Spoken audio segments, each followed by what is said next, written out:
दिगंबरा दिगंबरा श्रीपादवल्लभ दिगंबरा अवधूत चिंतन श्री गुरुदेव दत्त श्रीपादराज शरणं प्रपद्ये। अध्याय 24 श्रीपाद श्री वल्लभ चरितामृत। अर्धनारी नटेश्वर वर्णन। मैं शंकर भट्ट ने श्री धर्मगुप्त को पूछा, महाराज, भगवान शिव ने विभिन्न आभूषण और शस्त्र धारण किए, यह धारण करने के पीछे का रहस्य क्या है? कृपया विस्तार से बताइए। धर्मगुप्त ने कहा, शंकर भट्ट, गणेश देवता का पाशांकुश यह मुख्य आयुध है। श्री विष्णु का सुदर्शन चक्र मुख्य आयुध है। त्रिशूल यह भगवान शंकर का मुख्य आयुध है। त्रिशूल को ऊपर के हिस्से में 3 नोक होते हैं और वो अग्नि ज्वाला के रूप में होते हैं। वह तीनों मिलकर शूल हस्ता कहलाता है। 3 नोक सत्व, रज और तमोगुण का प्रतीक है। इन तीनों गुणों का एक तत्व यानी त्रिगुणों के शिव भगवान है। यह अंतरार्थ त्रिशूल को सूचित करता है।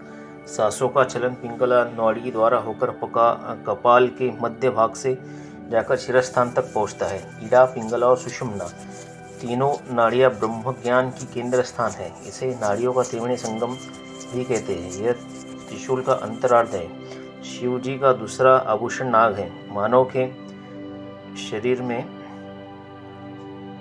कुंडलिनी शक्ति सर्प के आकार में सुप्त अवस्था में होती है। वह जागृत होने पर अष्ट सिद्धि प्राप्त होती है। इन महासिद्धियों को नियंत्रित करके उसका प्रयोग लोक कल्याण के लिए करने वाले शिव का ईश्वर यह नाम प्रचलित है। शिव जी के त्रिशूल को डमरू बंधा होता है। यह शब्द गुण का प्रतीक है। नाद, झंकार आकाश गुण है। आकाश में शब्द लहरों द्वारा विचलन करता है।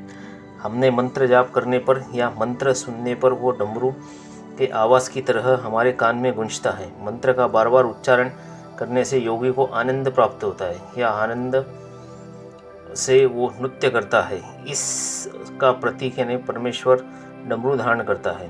2 नयनों के मध्य बिंदु में आज्ञा चक्र होता है। वह सर्व ज्ञान का केंद्र होता है। ज्ञानी पुरुषों को अतीन्द्रिय दृष्टि होने के कारण उसका ज्ञान केंद्र विकसित होता है।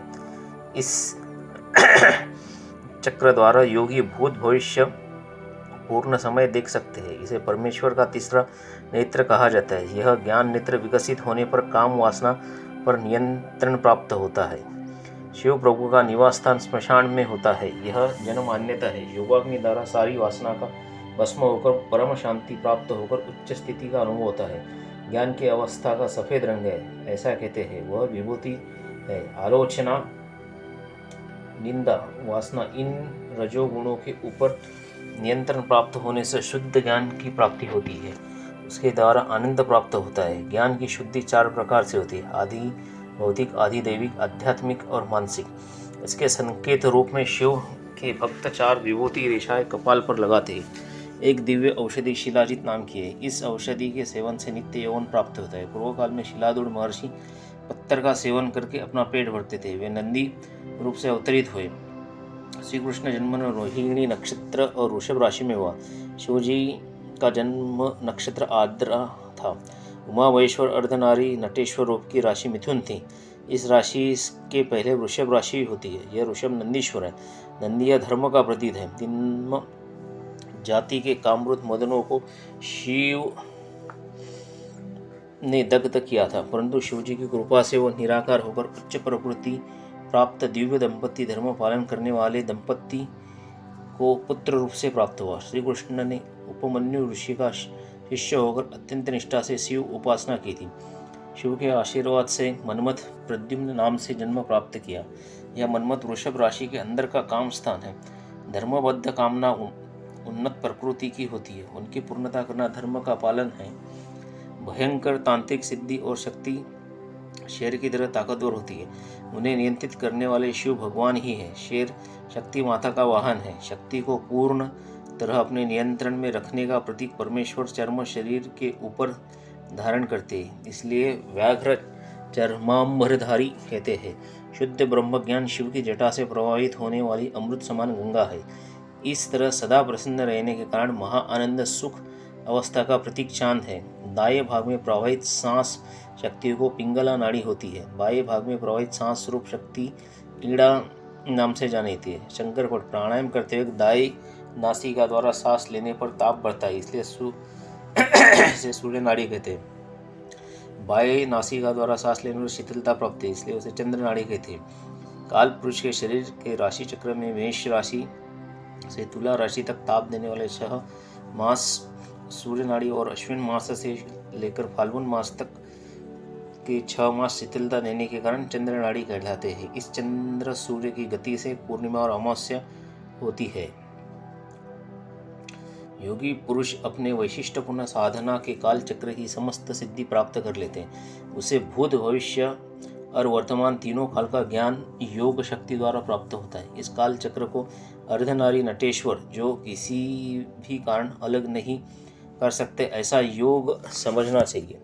रात दिन पूर्णिमा अमावस्या एक कालांतर से दृश्यमान होती है। माता पिता रूप से संबोधित अर्धनारी नटेश्वर इस अनंत सृष्टि के चलन का कारण है। शिव का कार्य संहार करना है। इसका गर्भित अर्थ पुरानी सृष्टि का विनाश करके नई सृष्टि का निर्माण करना है।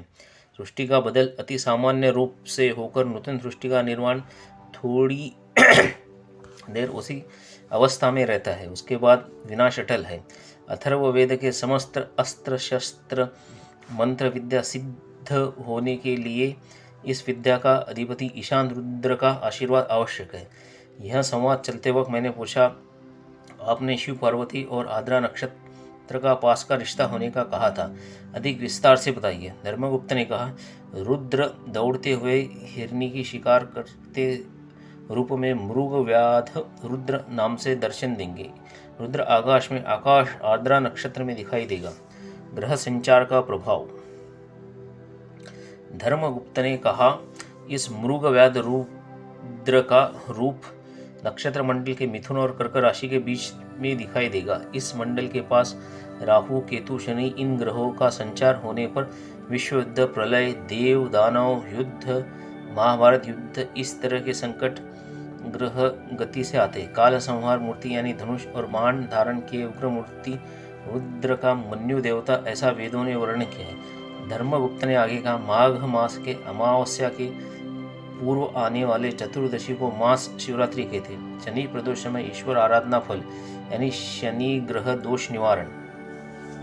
महाशिवरात्रि मंगलवार को होने पर वह अत्यंत पुण्य कारक होती है। शनिवार को त्रयोदशी होने पर उसे शनि प्रदोष कहा जाता है। इस शुभ दिन शिव पूजन करके शनि देव को प्रिय तिल दान करना चाहिए। शिव शनि के आदि देवता होने के कारण तिल के तेल से परमेश्वर आराधना करने पर समस्त कर्मदोष रहित होकर हमेशा सुख शांति प्राप्त होती है। शनि कर्मकारक देवता है, शिव संहारक देवता है। शनि प्रदोष के समय शिव की आराधना सारे अशुभ कर्मों के महापाप को भस्म करके शुद्ध नूतन दिव्य तेजोमय शुभ स्पंदन द्वारा मानव का मन बुद्धि अहंकार चित्त इसकी आत्मशुद्धि करके नया जन्म प्राप्त कर देती है। इस प्रकार की पूजा से शनिदेव शांत होते हैं। शनिवार रात के समय उस जीव के सारे दुष्कर्म दोष की अधिष्ठान देवता महाकाली में विलीन होती है। दूसरे दिन यानी रविवार सूर्योदय समय सवित्र मंडल के केंद्र स्थित महाशक्ति का साधक को अनुग्रह प्राप्त होता है। इस वक्त उसके नए जीवन की शुरुआत होती है।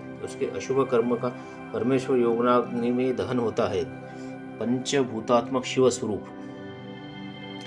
शिव शंकर ये पंचभूतात्मक देवादिदेव है। अपने शरीर के मूलाधार केंद्र में पृथ्वी तत्व होता है। इसका प्रतीक यानी साधक द्वारा पार्थिव लिंग की पूजा करी जाती है। स्वादिष्ठान चक्र में जल तत्व होता है। इसका प्रतीक जल लिंग है।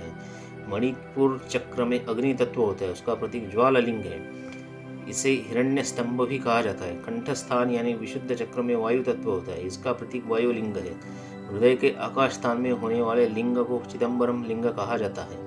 इन पंचभूतात्मक लिंगों की आराधना दर्शन अर्चना ये सारी विशेष फलदायक होते हैं। आकाश लिंग जानने वाले चिदम्बरम लिंग का आकार नहीं होता। चिदम्बरम क्षेत्र में पर्दे के पीछे छुपाकर रखा रहस्य यानी पर्दा उठाकर बीच में कुछ नहीं होता। शुद्ध आकाश यानी शिव का आत्मलिंग है। हृदय चित स्थान होने के कारण आत्मा का निवास स्थान आकाश है। वास्तविक रूप में आकाश का आकार नहीं होता। एक चित्त द्वारा निज तत्व का ध्यान करने वाले योगी को उनके हृदय में समस्त सृष्टि संपूर्ण ब्रह्मांड नक्षत्र तारों का दर्शन होता है। परमेश्वर सर्वव्याप्त है। वह अरुणाचलेश्वर रूप में अरुणाचल के पर्वत रूप में एक महासिद्ध रूप में अरुणाचल में है। उनके केवल दर्शन से पापों का क्षय होता है। वह अरुणाचलेश्वर आज मानवकृति रूप में पीठापुरम में श्रीपाद श्रीवल्लभ नाम से अवतरित होकर समस्त मानव जाति का कल्याण करने के उद्देश्य से इस वक्त कुरुगुड्डी में दिव्य तेज से प्रकाशित है। कुरुगुड्डी अरुणाचल प्रदेश समान है। अर्धनारी नटेश्वर रूप में अरुणाचलेश्वर श्रीपाद शिवल्लभ है। जिस तरह अरुणाचल का पर्वत शिव स्वरूप है, उसी तरह कुरुगुड्डी श्रीपाद शिवल्लभ स्वरूप है। अरुणाचल के शिवलिंग में शिव शक्ति होने के समान श्रीपाद शिवल्लभ के रूपों में शिव और शक्ति मिलकर है। अरुणाचल के महासिद्ध रूप का परमेश्वर दर्शन साधकों को अत्यंत दुर्लभ है, लेकिन श्रीपाद शिवल्लभ इस रूप का महासिद्ध दर्शन साधकों को अत्यंत सुलभ है। यह धर्मगुप्ता का वक्तव्य सुनकर मैंने पूछा, महाराज, मैंने अब तक श्रीपाद प्रभु, श्री पद्मावती माता समेत श्री वेंकटेश्वर संयुक्त रूप ऐसा सुना था, लेकिन आपने भी शिव शक्ति स्वरूप ऐसा कहा। मुझे स्पष्ट समझ नहीं आ रहा, कृपा करके विस्तार से बताइए। मेरा प्रश्न सुनकर धर्मगुप्त हंसकर कहने लगे, शंकर भट्ट, श्रीपाद प्रभु का दिव्य तत्व सप्त ऋषियों को भी अवगत नहीं हुआ, तब मेरे जैसे सामान्य व्यक्ति को क्या होगा। तभी भी मेरे बुद्धि के अनुसार मैं तुम्हें समझाने का प्रयास करता हूँ। श्री वेंकटेश्वर प्रभु कृत युग से उन्हें दशरथ राजा को दर्शन देकर कहा था कि मैं श्री रामचंद्र नाम से आपके यहाँ जन्म लूंगा। कौशल्या तनय ने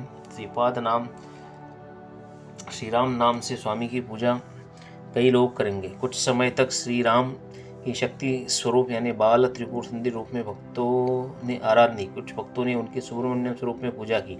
इसके बाद श्री रामानुचार्य ने वैष्णव की ओर से श्री महाविष्णु रूप में उनकी आराधना की। यह सारे स्वरूप श्री दत्त रूप ही है। साधकों ने किसी भी रूप में श्रद्धा भाव से उन्हें पुकारने पर वे भक्त का रक्षण करने के लिए दौड़ आते हैं और उनका रक्षण करते हैं। वे आज श्रीपाद शिवल्लभ नाम रूप से भक्तों का कल्याण करते हैं। साधकों को लीला दर्शन ने वाले माया नाटक सूत्रधार श्रीपाद प्रभु ही है। श्रीपाद प्रभु के वाम भाग में शक्ति संचार है और दाएं भाग में शिव संचार है। इस कारण वे शिव शक्ति स्वरूप है। उनके हृदय में पद्मावती माता का वास होता है।